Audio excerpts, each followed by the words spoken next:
Hello, my dear students. Welcome back to our Visualization Study Creative Digital Learning channel. पिछली video में हमने question number 3 का first तक solve किया था और मैंने होमवर्क में आपको ये सेकंड और थर्ड सॉल्व करने को दिया था। तो क्वेश्चन नंबर 4 से स्टार्ट करते हैं। Given that HCF of 306 and 657 is equal 9, यानी कि इन दोनों का जब हमने HCF निकाला तो 9 आया। फाइंड LCM 306, यानी इन्हीं दो नंबर का हमें LCM फाइंड आउट करना है। तो अगर आपने इंट्रोडक्शन वीडियो देखा होगा तो आपको एक रिलेशन मैंने बताया था, that HCF multiply by LCM gives product of, यानी ये वेरिफिकेशन के लिए हम यूज कर रहे थे। ये क्वेश्चन नंबर 2 में हमने यूज किया था ना, product of the two numbers.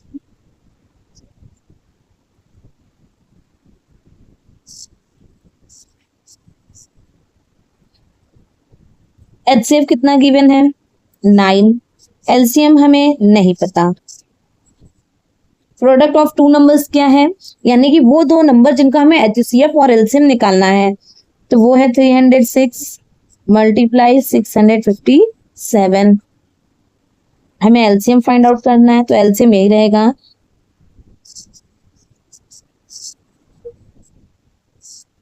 Nine को इधर क्यों ट्रांसफर किया? क्योंकि जब कोई नंबर या जिसे हमें फाइंड आउट करना है उसके पास अगर कोई कोफिशिएंट होता है या कोई नंबर होता है तो उसे हमें राइट हैंड साइड पे ट्रांसफर करना होता है। और जो भी सिंबल होगा, सिंबल यानी साइन, यानी कि अगर मल्टीप्लाई है तो उसका उल्टा डिवाइड होगा, और अगर डिवाइड है तो उसका उल्टा मल्टीप्लाई होगा। तो ये हमें पता होना चाहिए। अब हम डिवाइड कर लेते हैं। किसका डिवाइड करें? 306 का 9 से कि 657 का 9 से? ये कर लेते हैं, ये बड़ा नंबर है। इन दोनों को डिवाइड किया तो 73 आया।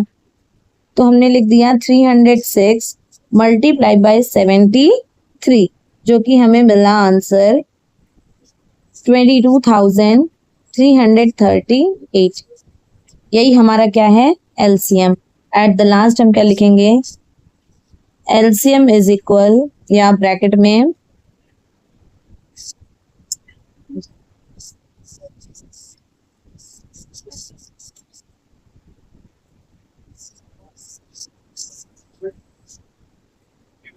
Question number 5, check whether 6 raised to the power n can end with the digit 0 for any natural number n। यानी कि ये जो हमारा 6 raised to power n, यानी जो n है वो डिजिट में कभी 0 हो सकता है कि नहीं, ये हमें बताना है। तो आंसर है, हम क्या लिखेंगे? पहले 6 सॉल्व कर रहे हैं ना, लिखेंगे answer no 6 raised to the power n can never end in 0, यानी कि 0 कभी एंड पे नहीं आ सकता। इसका मेन रीजन क्या है? रीजन भी हम बता देते हैं। 2 कलर चेंज कर दूं क्या? Just wait.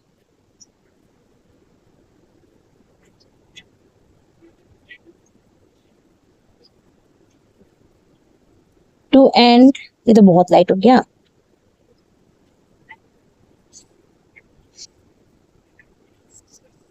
To end in 0, a number must have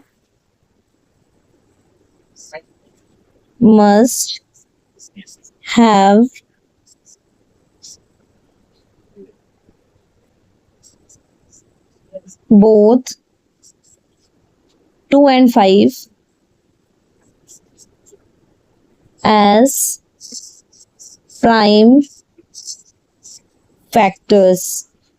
6 only contains, अब मैं इसको एक्सप्लेन भी करती हूँ, अभी मैं सिर्फ सेंटेंस में भी लिख रही हूँ। 2 and 3, that means 6 is equal 2 multiply 3, so it can never make a 10। यानी कि 6 रेज़ पावर जो n है वो कभी भी 0 पे एंड नहीं हो सकता। ऐसा क्यों है? ऐसा होने के लिए जो नंबर 6 है, अगर हमने इसका फैक्टर निकाला तो 2 और 3 ही आएगा, और 2 और 3 कभी 10 नहीं बनाते या कभी 0 नहीं बनाते मिलके। अगर 2 और 5 होता एज अ फैक्टर तो एक बात थी कि हाँ वो हो जाता, बट जो कि ऐसा नहीं है, 2 और 3 है तो कभी नहीं बन सकता। क्वेश्चन नंबर सॉरी मैं सॉल्व 5th कर रही हूँ, लिखा मैंने 6th है।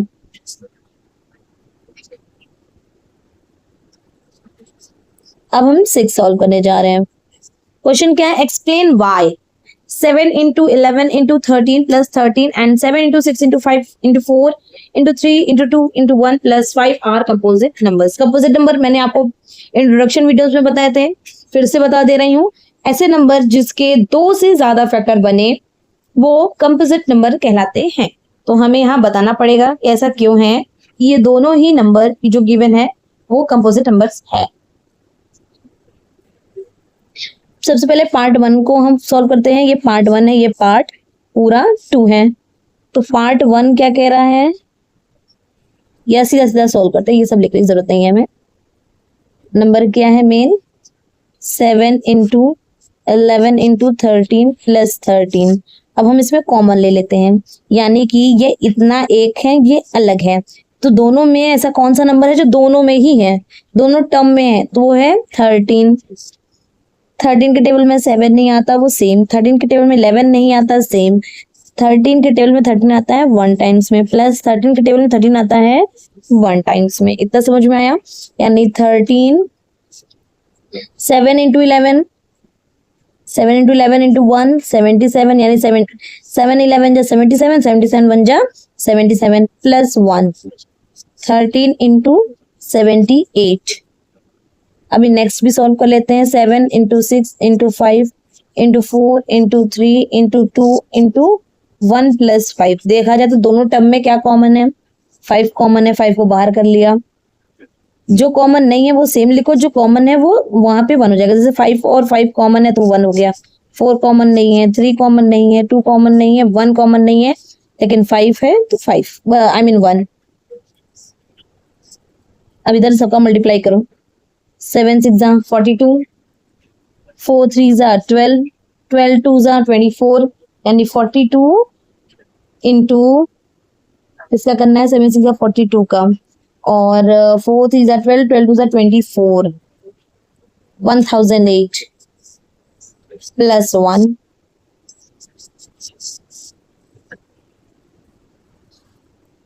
अब देखा जाए 13 और 78, या तो इनका मल्टीप्लाई करके एलसीएम लो या तो डायरेक्ट ही एलसीएम ले लो, वो हमारे ऊपर डिपेंड करता है।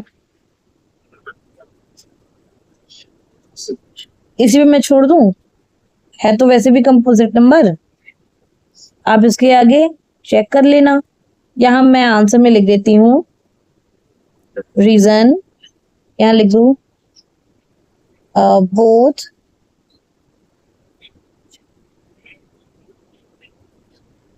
both are composite numbers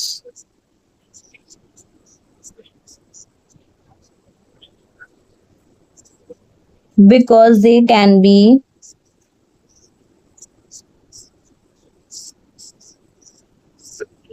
factorised हो सकते हैं ना, तो फैक्टर्ड लिख सकते हैं, because they can be factored. अब आते हैं लास्ट क्वेश्चन पे। लास्ट क्या है? There is a circular path around a sports field, यानी कि स्पोर्ट फील्ड के इर्द गिर्द क्या है? वो सर्कुलर रास्ता है। ठीक, स्पोर्ट फील्ड के इर्द गिर्द सर्कुलर रास्ता है। Sonia takes 18 minutes to drive 1 round of the field. अगर सोनिया को 1 राउंड लगाना हो तो उसे 18 मिनट्स लगते हैं, जबकि रवि को 12 मिनट्स लगते हैं उसी के लिए। Suppose they both start at the question complete नहीं है आई गेस, वेट, इसमें इसका क्वेश्चन आधा था तो मैंने इसका क्वेश्चन ढूंढ लिया है।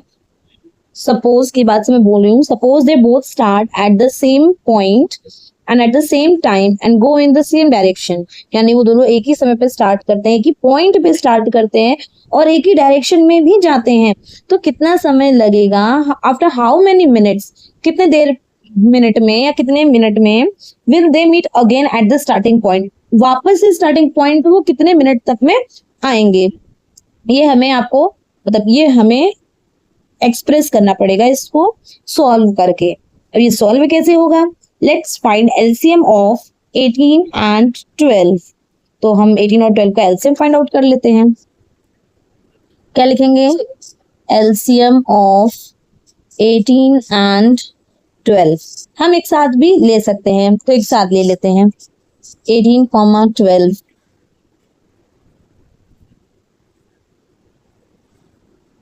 2 9 जा, 2 6 जा, 2 3 जा, क्योंकि 9 के टेबल में नहीं आता तो 9 सेम। अब ये दोनों ही 2 के टेबल में नहीं आते हैं,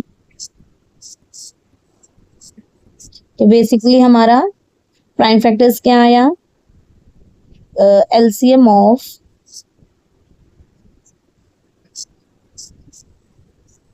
12 एंड 18 और 18 and 12 is equal 2 into 2 into 3 into 3, जिसे हम 2 स्क्वायर इंटू 3 स्क्वायर कहेंगे।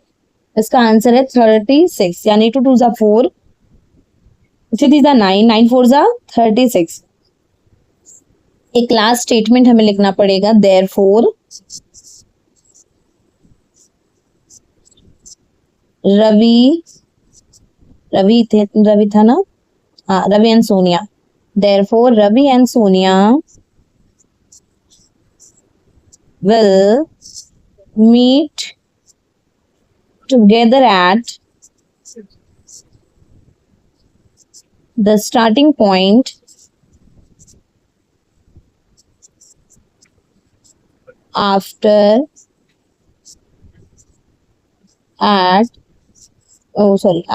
36 मिनट। यानी दोनों वापस से स्टार्टिंग पॉइंट पे कब मिलेंगे, 36 मिनट बाद। तो यहाँ पर हमारा एक्सरसाइज 1.1 एंड होता है। मिलते हैं नेक्स्ट वीडियो में, जो कि होगा हमारा एक्सरसाइज 1.2, उसे हम मिलके सॉल्व करेंगे। So thanks for watching.